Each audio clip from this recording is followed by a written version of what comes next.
Okay, well, 2 down, 1 to go, and I'd probably say this is the best, very much the best for last. So, hello, friends and fellow gamers. Once more, I am TempestMask1000. Some of you know me as Steve, and need I even explain this one? This game needs no proper introduction, but I shall give one anyway.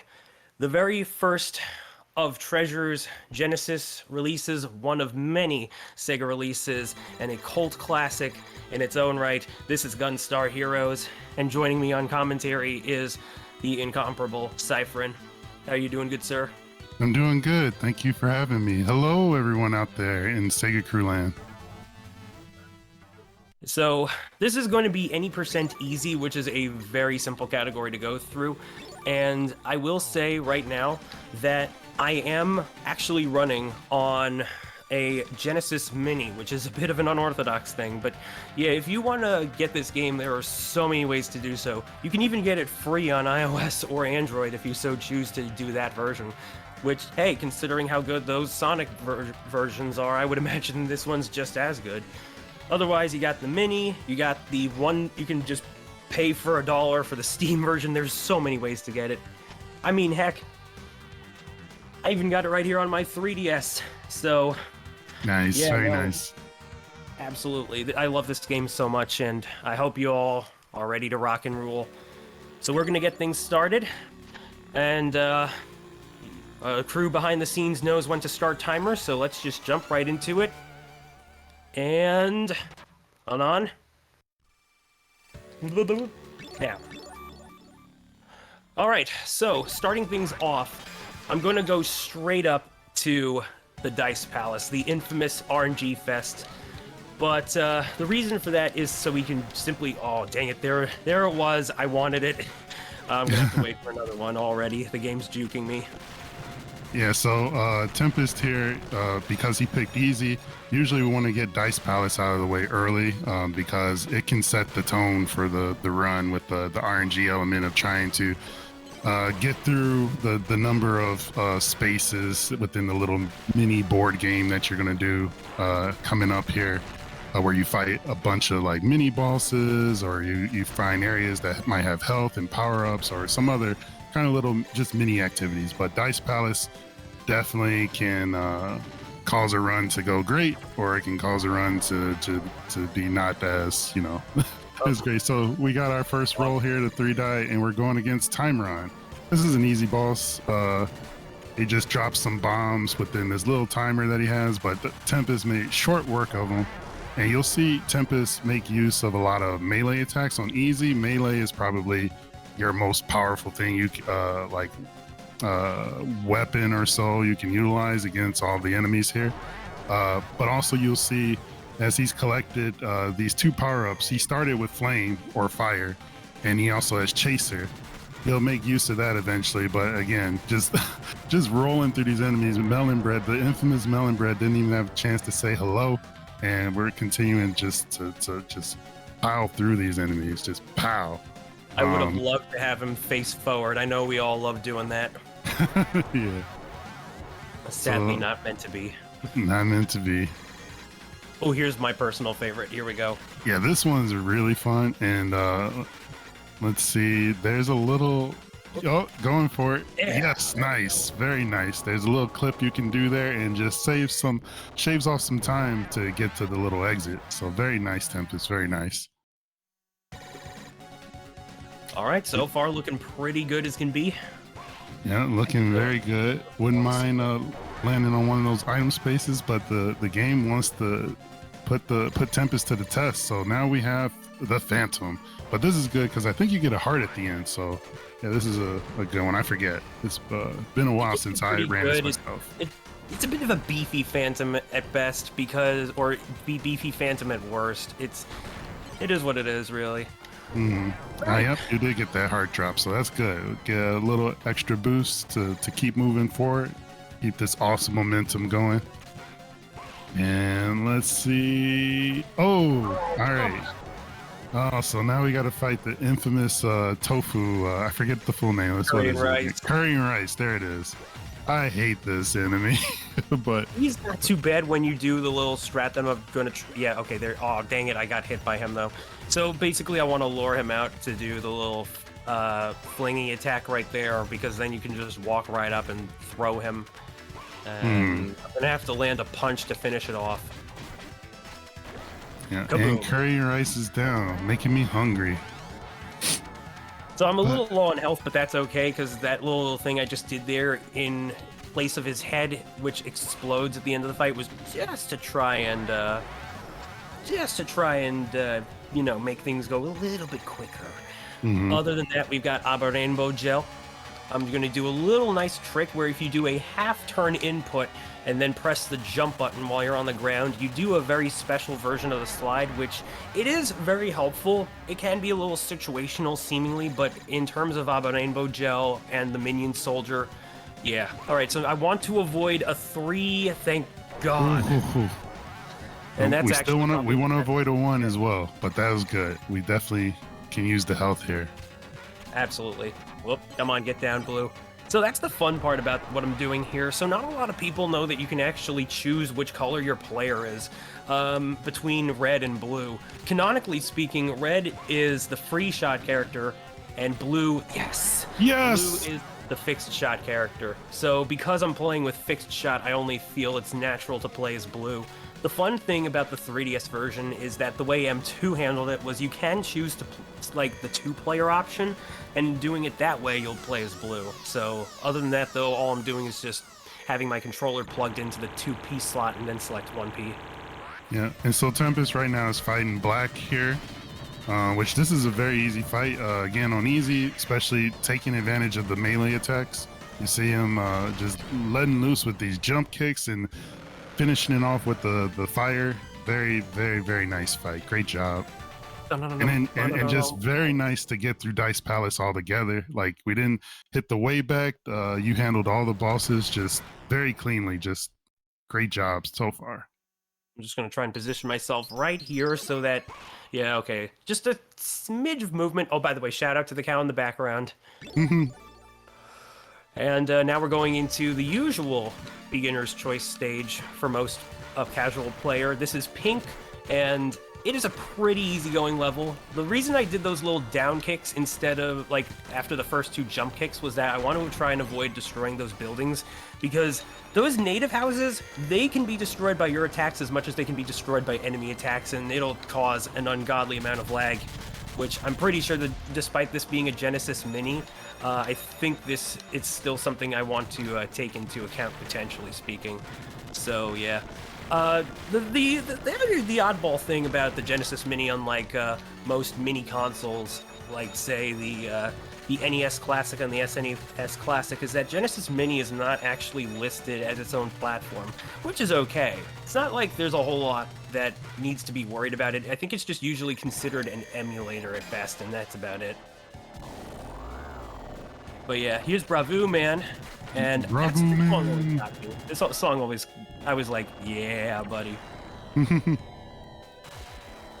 Again, made quick short work of him, and now we have this sort of like an auto scroller type section here where we just chill at the upper left as the enemies just bounce on by. Yeah, pretty much. Just stay in the upper left corner and you're good to go. Yeah, quick call out to what Tempest mentioned earlier about the character selects and stuff. You have 2 style of plays. You have the free shot and fixed.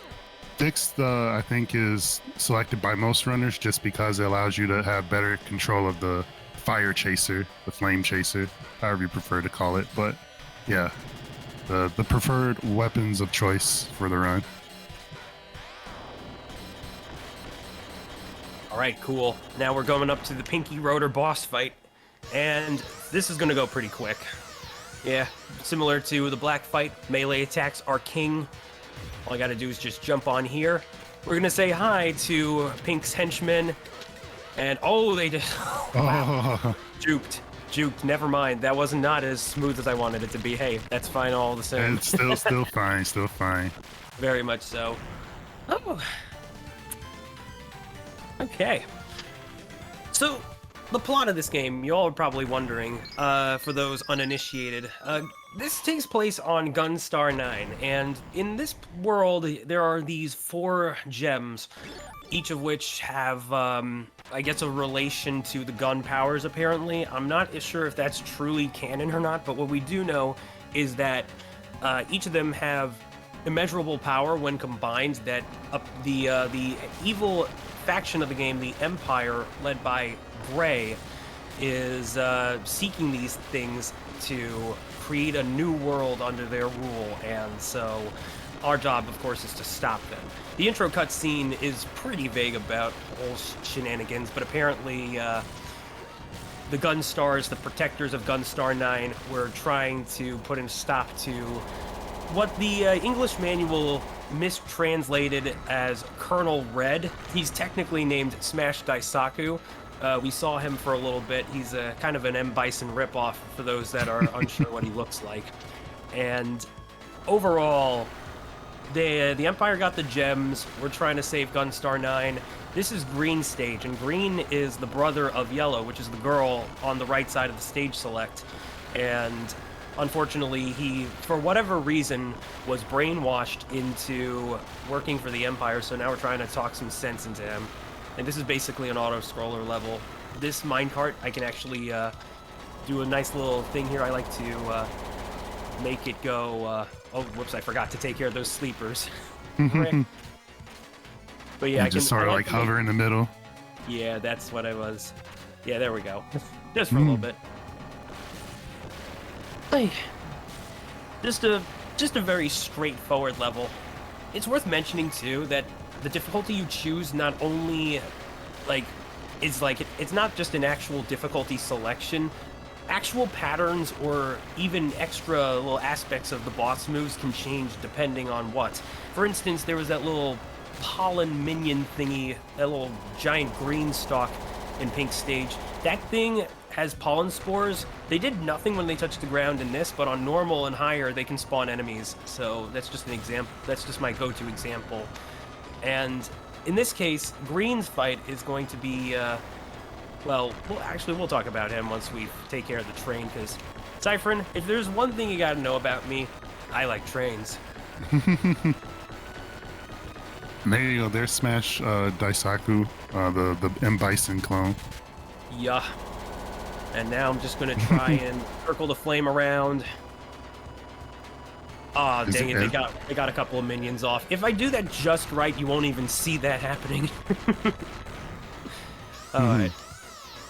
So here comes 7 Force. You all know the legendary 7 Force. You all know the jam. In easy mode, I have 3 phases among the 7, so it's going to be all RNG after this first one, which will always be Soldier Force. So, Cyphrin, take it away. Yeah, so, on easy, you got the 3 forces, and you got Soldier Force here. Well, I think it's random as to who else you get, but we'll see once Soldier Force is down. Ooh, I did not want Eagle Force. Yeah, this one is a bit of a jerk because then you have to like maneuver between his arms and the tail end there. But made short work of it, and now we have Gun Force. So once this one is taken out, that'll be it. If we were playing on the higher difficulty, I think like on normal, you have five forces to deal with. On hard and expert, you have 7, the full 7. Right. So yep. That wasn't too bad. No, that was great. Excellent job. Yeah, I don't usually get Blaster Force. It's funny because the little practice that I did yesterday on my 3DS, I got Crab Force on both times. That was bizarre because I haven't seen him in a hot minute. Mm-hmm. Right, yeah, I like fighting Blaster. Blaster's fun.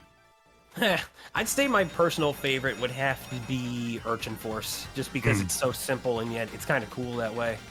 That's the circular one, right? Yeah. Mm-hmm.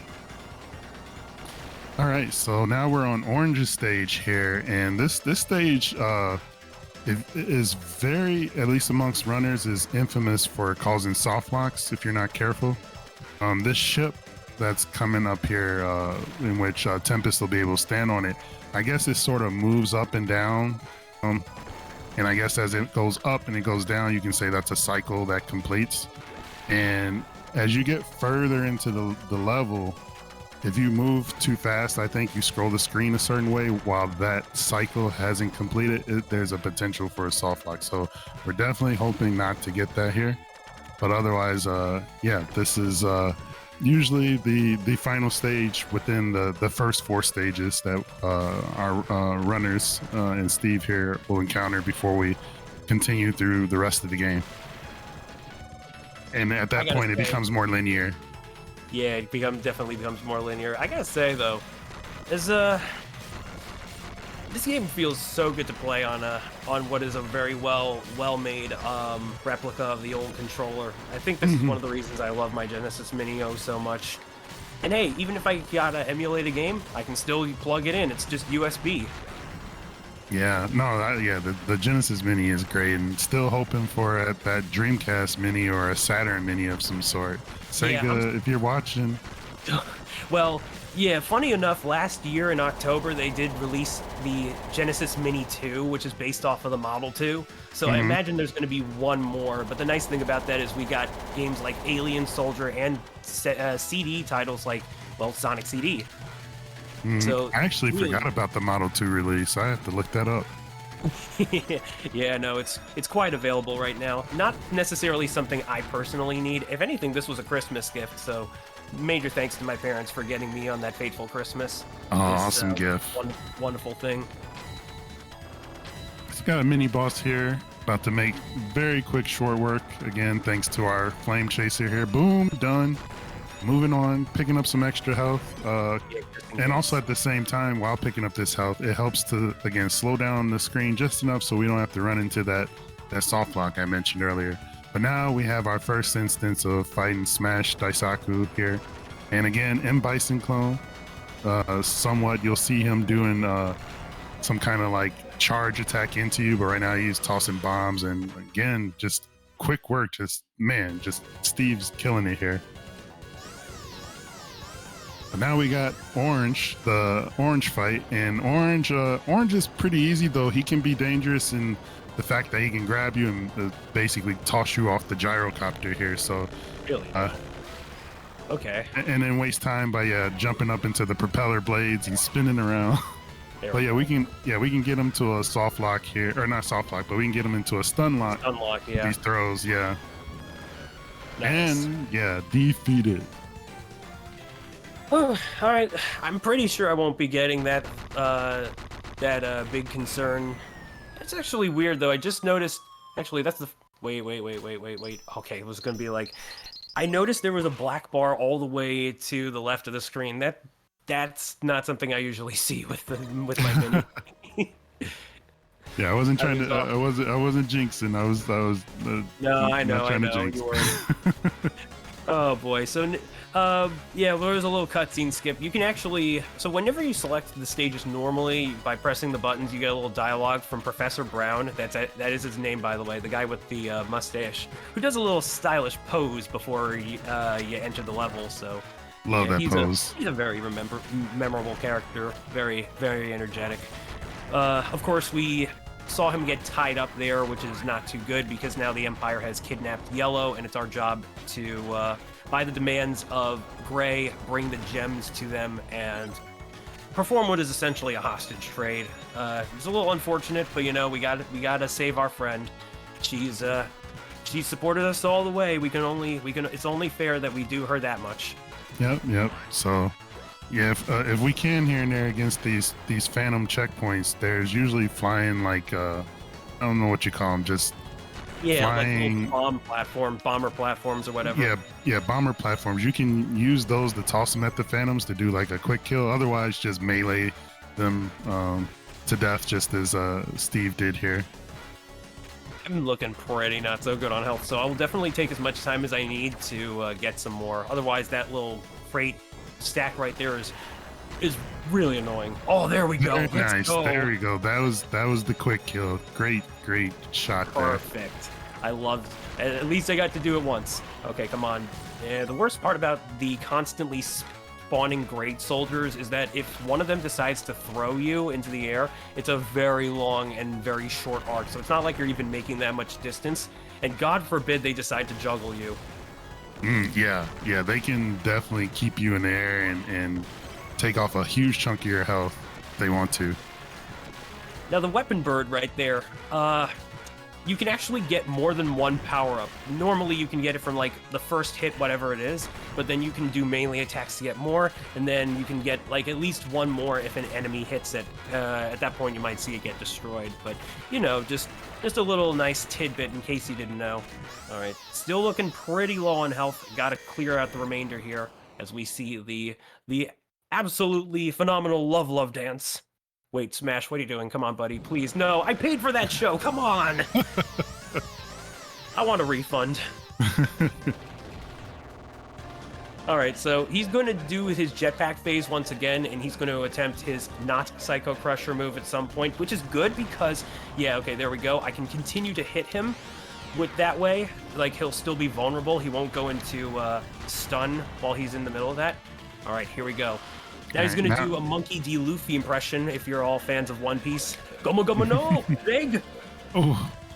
That's the worst part, though. I got to be very careful. This stage can be very punishing. If you die here, there are no checkpoints. You have to start from the very beginning. Start all the way over, so... Dang it. Oh, okay. So, it's getting to one of those things, and I got to be extra careful. Oh, he's not even giving me a chance. Okay. I'll take that. Come on. I never die! Oh, That was clutch. clutch. That was clutch. Oh. Well, hopefully that's not a bad omen, because this next stage coming up, we've got a bit of a cutscene beforehand, but this next stage has been a pain and like a thorn in my side and then some. So it's not too bad if you know what you're doing. But let's just say we got a genre shift coming up. I hope you all like shmups, shoot 'em ups, spaceship stages.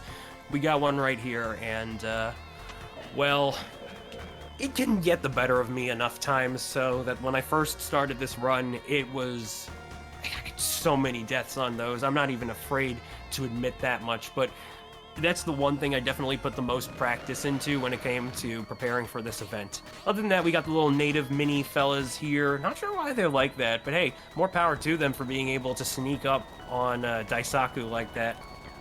And you got this. You got this.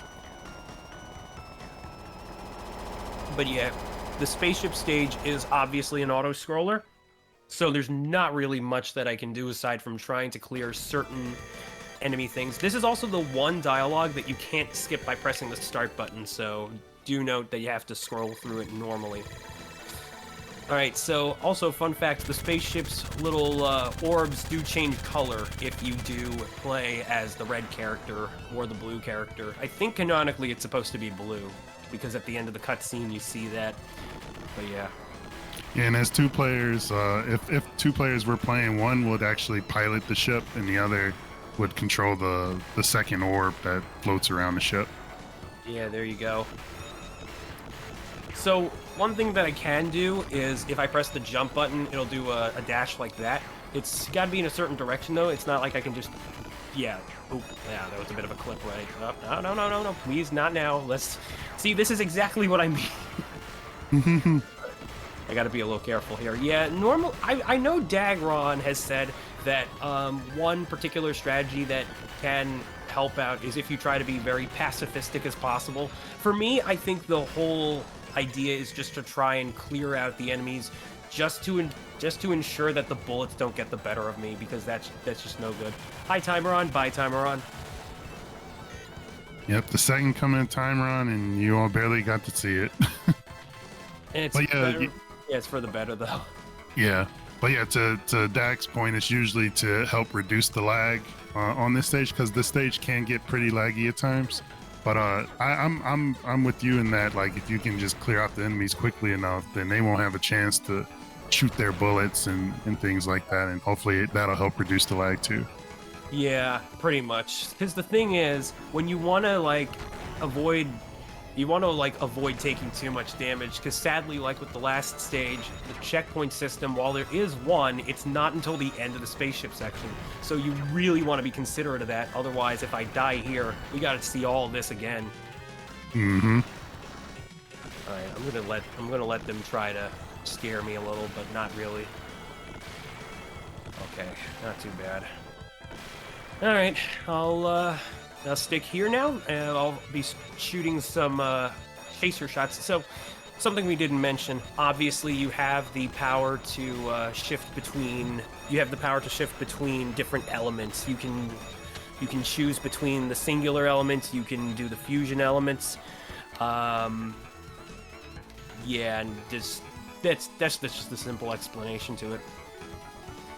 Yeah, Contra taught me to use spread. So normally I would have 2 force elements, or at least back in the day, casually I would have 2 force elements. But yeah, the speed run definitely takes advantage of chaser as well as the combined chaser and fire element here. Shout out to Contra community, by the way. I know that I very much represent a portion of it through my appreciation for Hardcore Uprising. Great game. Oh yeah, it's such a fun game. Gotta stick here. The nice thing about this stage is you do get a couple of health refills. You just gotta like nab them from the soldiers, of course. How the heck you're even able to control the meteors or asteroids or whatever? I have no clue. These little drones that spawn right there, they just try to I don't know why they're trying to spread outward when clearly they that's just horrible tactics right there. It really is. Yeah, they're useless. Yeah, probably on a higher difficulty that changes up. I'm not sure for myself. I have played this on normal though. The first time I beat this game, I knew I wanted to do it on normal just to get like a bit of a decent experience. And yeah, okay, so these guys will come after me. And then destroy the core. Just gotta be careful of this gun. The nice thing about the fusion shot is that it will destroy the other pellets, so that is it's not the easiest on the Genesis D-pad to like control it to the point where I'm on a safer spot. I think I practice a lot on my 3DS, so I feel like my hands are a lot more used to that, unfortunately, you know, for better or for worse. That's the actual nice thing, though, about that 3DS version. We have an extra category called Gunslinger Mode, and although it's no longer possible to legally purchase 3D Gunstar heroes on the eShop, if you do find a way to get access to the game, you can treat yourself to Gunslinger Mode, which M2, that was chef's kiss right there. It actually lets you switch between fixed shot, free shot, and you can even change up the the gun elements on the fly. It's so cool. And whenever I inevitably get a 3DS capture card, you bet I'm going to start running that. Oh, look forward to it. That sounds really cool. It really is. It truly is. Like the 3D, Sega had a lot of 3D classics on the eShop, way more than Nintendo did. But like both Eureka on the Nintendo side of things and M2 on the Sega side of things, they did phenomenal. All right, here's one final approach from 7 Force. We're going to get all forces implemented into an entire moveset. Eagle Force, yeah, it's going to be the laggiest no matter what. So as long as I'm like, I still want to attack it, but naturally I don't, because when I'm attacking it, it gets things even more laggy. No fun. There we go. Urchin Force is a little more what I want. Oh, come on. When the shot sometimes when the shot goes off screen, it becomes a little bit hard to control after that. I'm getting a little dangerous though. That's a nice health total, but I don't. No, okay, never mind. It's no longer cool. Come on, come on, buddy. I just want to say hi to the unit defense system. Thank you.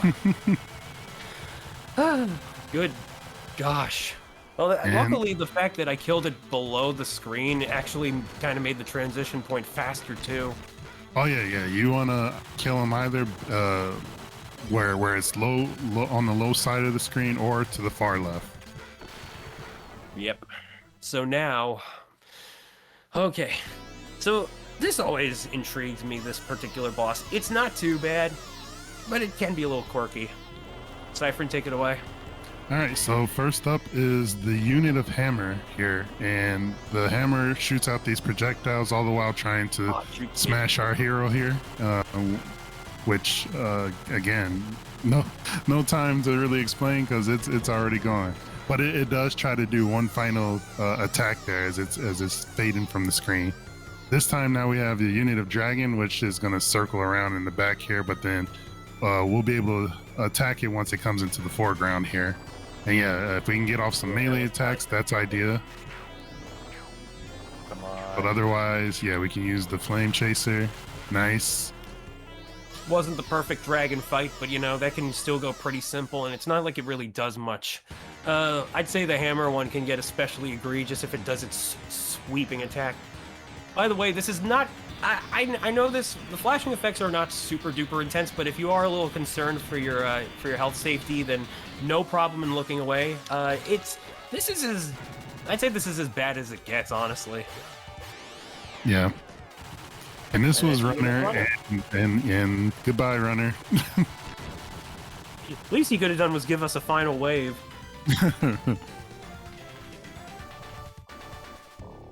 All right, one more stage to go, and wouldn't you know it, it's a boss rush. Yay!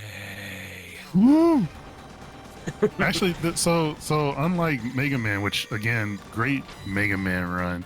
Shucks, thank you. It blew my mind that there were no Robot Master refights in that game, but yeah, unlike that game, we do have to refight some of the previous bosses, though they change it up. It's not like the same fight that we experienced in the earlier levels.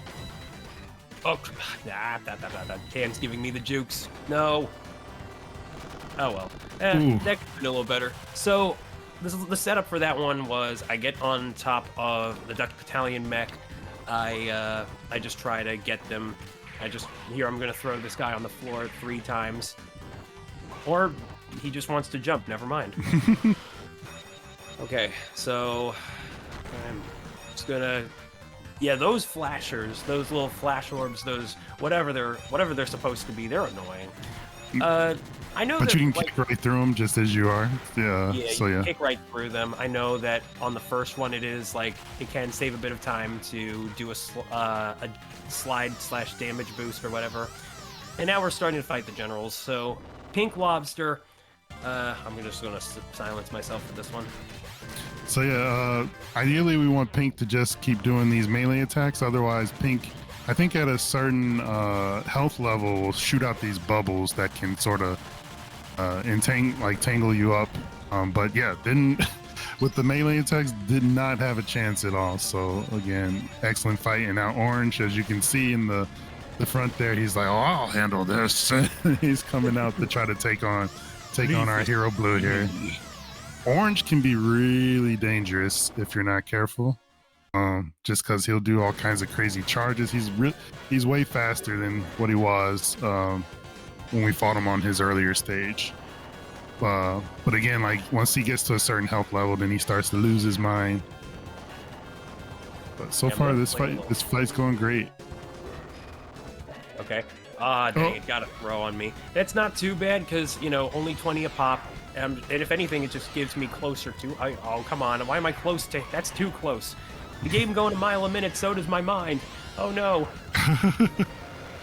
All right, Orange is gone. That's not too bad because from here on out, it's pretty simple as can be. Assuming that a certain someone wants to behave. But aside from that, I'm going to set up for the quick kill here on the Black Fly coming up. And it's going to be right here. Maybe a little closer out. Let's see if it works.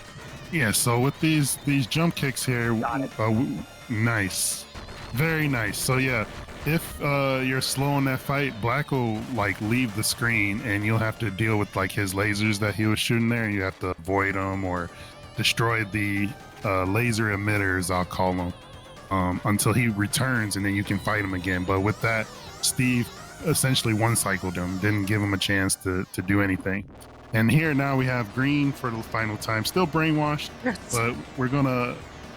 Yes, very nice. So we got him in a stun lock, and pretty much are just gonna sit here and, yeah, watch watch Green just deteriorate. What am I doing? All right, one more thing, and okay, here's my specialty, the throw of disrespect. Nice. So yeah, Green has a few interesting things. On normal, he can even nullify your shot if he so chooses to. But in easy, he just either tries to go for melee attacks or ninja star throws.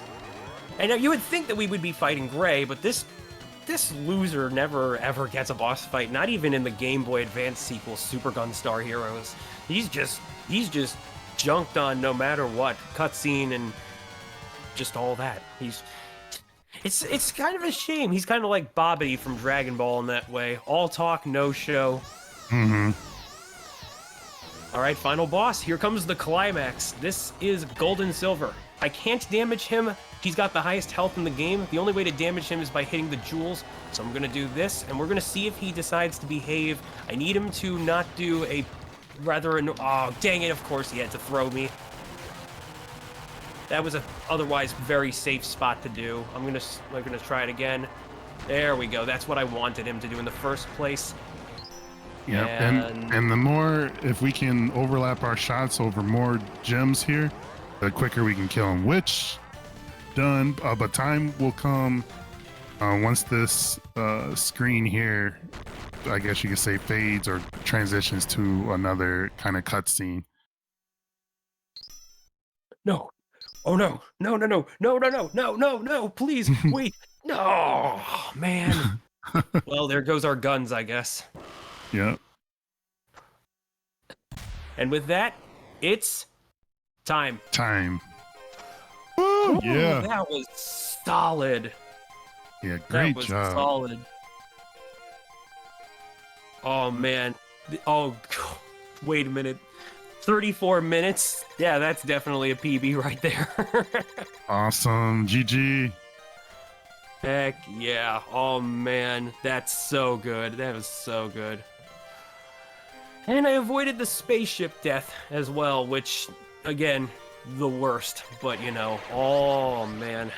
Oh, man, that felt so good. Yeah, you had some really cool clutch moments and just solid overall. It just was a great run. So much so. Cyphrin, thank you so much for joining me. Where can these wonderful people find you? Oh, you can. No, go ahead, promote yourself. I'm around. No. Friends first, please. All right. Well, you can find me at twitch.tv/Cyphrin, CYPHERIN, or here at SegaCrew. Yeah, if you aren't already following SegaCrew, make sure please hit that follow button. And yeah, that's all for me. It was my favorite color. Green. Why must you do this? But yeah, that's the ending. Thank you so much for Cypher, I've seen this man do quite a bit of commentary and speed runs that it's especially on GDQ, it's honestly such an honor to have you along for this, especially considering this was like my first event showing of Gunstar, and what can I say, it just felt so right, and I'm glad you were able to be a part of that, man. No, thank you for having me. Likewise, it's an honor to be asked, like to because these runs, yeah, it just, I know it's for you, for all of us when we do these runs, it's personal and to each of us, and just to take part in that for anybody, and especially for you right now. I thank you. Absolutely. So now I guess it's time for me to plug myself, because that was my last SEGATHON run of this schedule. So if you guys would like to check me out, I have a Twitch here at TempestMask1000. May eventually decide to shorten that name a little bit. I know it's been a long time handle of mine, but honestly, who knows? I feel like a lot of people have been catching on a little bit more with Tempest Steve. We'll see. For now, though, well, if you guys want to follow me, that's my channel name. I also got YouTube under the same name, and I'm not a static streamer. I am pretty busy when it comes to trying to focus on certain life stuff, but if you want to check me out on Twitter, at It's Tempest Steve, I usually try to post any stream announcements I have there. So thank you so much to SEGATHON for having me as a first-time runner here. It was very nice. And we've got plenty more action. In fact, the reason I asked them to have this be last, we got back-to-back sort of Konami, because, Treasure used to be Konami. So with that said, thanks for having me. Until we next meet, this is Tempest, signing out. Ciao, Michi.